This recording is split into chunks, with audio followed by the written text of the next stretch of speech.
Shocking photos show just how bad the conditions are getting in downtown Los Angeles, with the city overwhelmed with trash and rats and even a typhoid outbreak. A typhoid outbreak. Well, our next guest in a new op-ed blasting the state's politicians, saying they can learn a thing or two from President Trump's slogan, America First. Here to weigh in is attorney and host of the Hidden Truth Show, Jim Breslow. Hey, Jim, good to see you.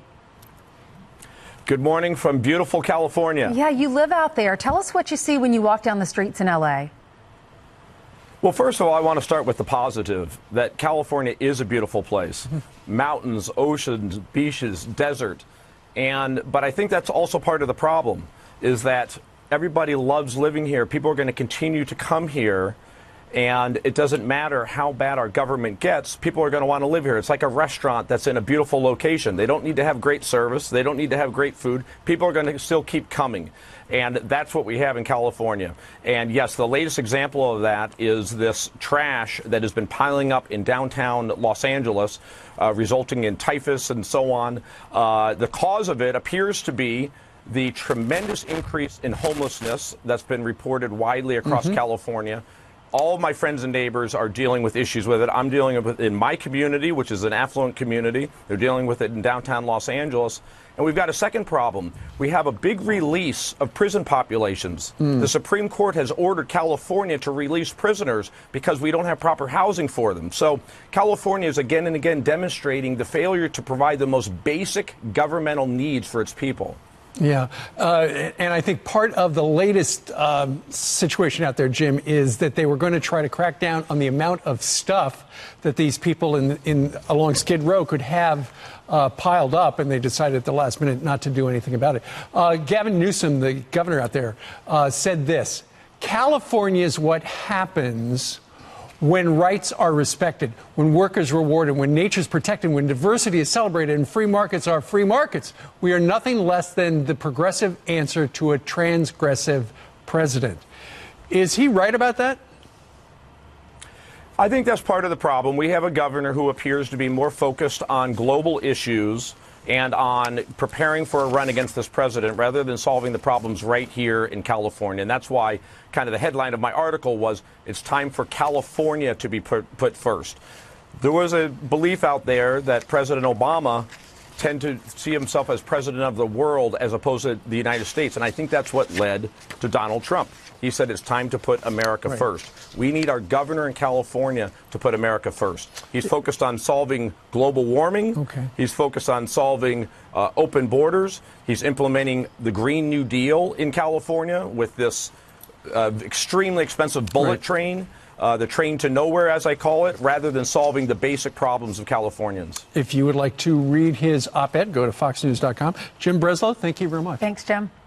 Downtown San Antonio's bus station just got a little busier as hundreds of migrants from the Congo and Angola arrive in the Alamo City. We didn't get a heads up. Dr. Colleen Bridger, the interim assistant city manager, says the Congolese migrants started coming in on Tuesday and said they traveled with a group of about 350 migrants through Ecuador to the southern border. When we called Border Patrol, they said, yeah, probably another 200 to 300 from the Congo and from Angola will be coming to San Antonio.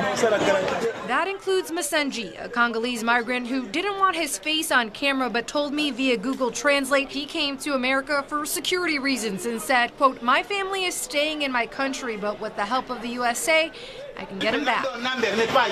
But this language barrier is why the city is in desperate need of French-speaking volunteers to help get many of these individuals to their final destination. If you speak primarily French, that would be really helpful. Wednesday alone, the Migrant Center saw a total of 450 people, Spanish and French-speaking, during the day and housed 375 of them at Travis Park Church at night.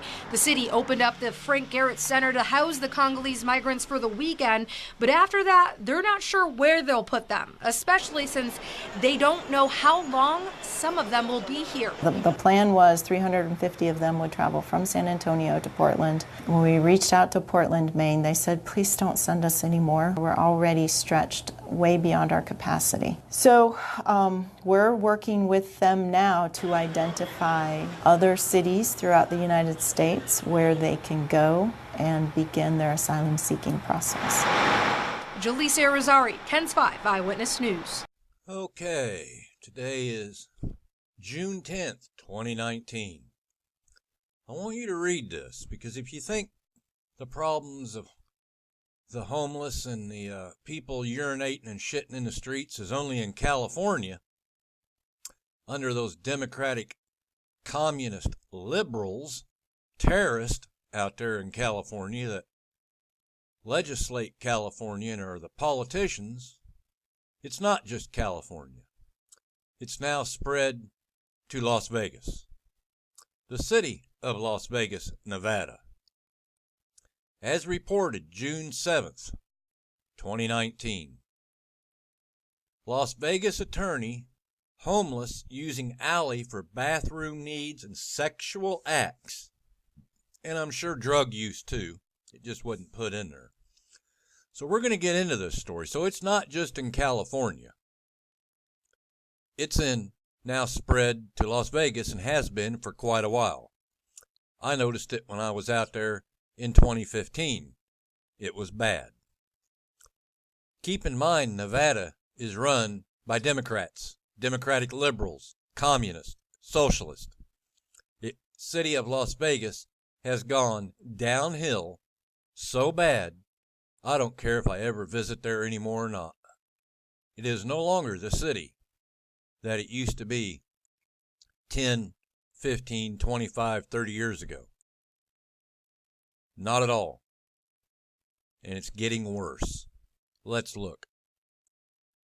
A long-time Las Vegas attorney is begging for help after people experiencing homelessness started using a back alley for bathroom needs and sex acts near 4th Street and Clark in downtown Las Vegas. Attorney Jerry Gillock says the problems have been mounting for years. But last month, when the city of Las Vegas shut down the Centennial Plaza, it forced the homeless out into the open and onto the sidewalks. This is going to be their favorite toilet this weekend back here, said Gillock as he walked toward some dumpsters in the alley behind his building. Just feet from the front door of this law firm, Gillock shows us areas soaked in urine and human waste. And we're going to stop right there. Soaked in urine and human waste. The same thing that's going on in California that is spreading disease and the plague. The bubonic plague, which kills millions of people. Gillock said he witnessed homeless people throwing feces, which is shit, over the fence and into his parking lot and performing sex acts. Gillock has been working in downtown Las Vegas for over 50 years and says the problem is the worst he has seen yet. I can't subject my employees to walking past people that are using heroin, which is drugs, or that are going to the bathroom when they get out of their cars and come to work. For the first time in half a century, Gillock says he may be forced to leave downtown Las Vegas. Well, let's look at who your politicians are in Las Vegas and the state. They're Democrats, Democratic liberals, socialist, communist, Marxist, terrorists. I have to say, for the first time in 50 years, I made an inquiry about office space in the suburbs last Friday. 50 years this man's been in business at that location. 13 Investigates has learned the city of Las Vegas plans to spend at least $36 million on homeless initiatives such as their Courtyard Homeless Resource Center. $36 million.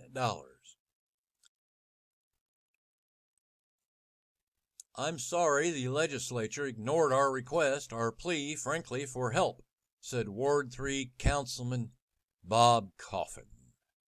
All we had sought was for a vote to raise fees because in Nevada, local government have to beg the legislature for the authority to do anything, said Coffin in response to the most recent legislative session.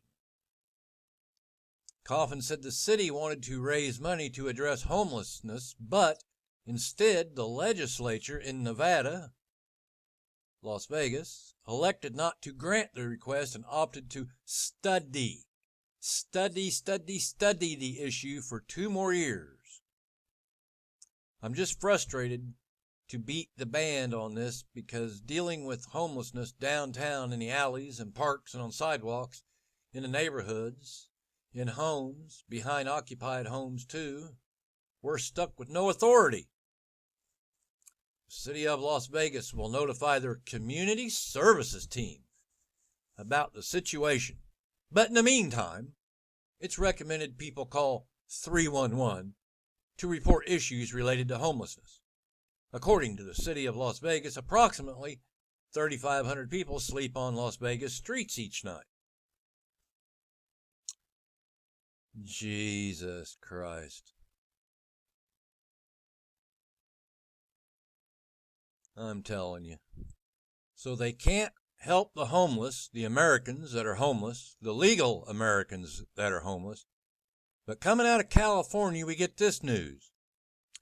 Cash-strapped state reveals staggering price tag of plan to give full health care to illegal immigrants, illegal aliens.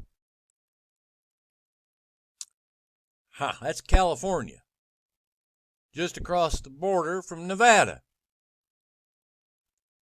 Isn't that amazing what these democratic, communist, socialist, terrorist liberals will do? Where are they going to get that money? From all of you. California Democrats, democratic liberals, communist socialists, Marxist, agree to full health benefits for many low-income illegal alien immigrants in swipe at Trump. Go figure. Unbelievable. Show just how bad the conditions are getting in downtown Los Angeles, with the city overwhelmed with trash and rats and even a typhoid outbreak. A typhoid outbreak. Well, our next guest in a new op-ed blasting the state's politicians, saying they can learn a thing or two from President Trump's slogan, America First. Here to weigh in is attorney and host of the Hidden Truth Show, Jim Breslow. Hey, Jim, good to see you. Good morning from beautiful California. Yeah, you live out there. Tell us what you see when you walk down the streets in L.A. Well, first of all, I want to start with the positive, that California is a beautiful place. Mountains, oceans, beaches, desert.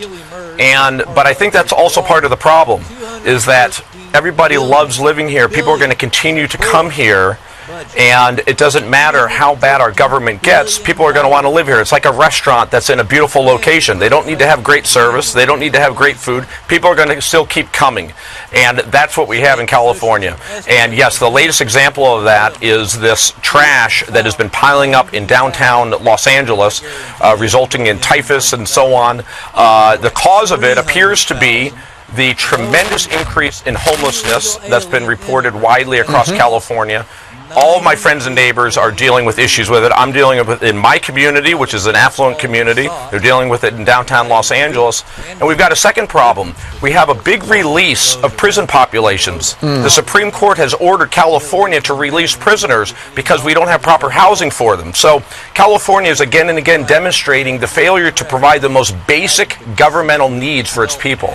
Yeah, and I think part of the latest situation out there, Jim, is that they were going to try to crack down on the amount of stuff that these people along Skid Row could have piled up, and they decided at the last minute not to do anything about it. Gavin Newsom, the governor out there, said this: California is what happens when rights are respected, when work is rewarded, when nature is protected, when diversity is celebrated, and free markets are free markets. We are nothing less than the progressive answer to a transgressive president. Is he right about that? I think that's part of the problem. We have a governor who appears to be more focused on global issues and on preparing for a run against this president rather than solving the problems right here in California. And that's why kind of the headline of my article was, it's time for California to be put first. There was a belief out there that President Obama tend to see himself as president of the world as opposed to the United States, and I think that's what led to Donald Trump. He said it's time to put America first. We need our governor in California to put America first. He's focused on solving global warming. He's focused on solving open borders. He's implementing the Green New Deal in California with this extremely expensive bullet train. The train to nowhere, as I call it, rather than solving the basic problems of Californians. If you would like to read his op-ed, go to foxnews.com. Jim Breslow, thank you very much. Thanks, Jim. Pile of shit. Thank you. Thank you. Healthcare law unit until Republicans in Congress eliminated it as part of the 2017 overhaul to the tax code. The budget agreement still must be approved by the full state legislature in California. A vote is expected this week. This is June 2019. State law requires lawmakers to enact a budget by midnight on June 15th. If they don't, lawmakers would lose their pay. I think every lawmaker in California, Nevada, and New York, every lawmaker should lose their pay permanently. Let's see how long they would remain in office. They all deserve to be fucking fired.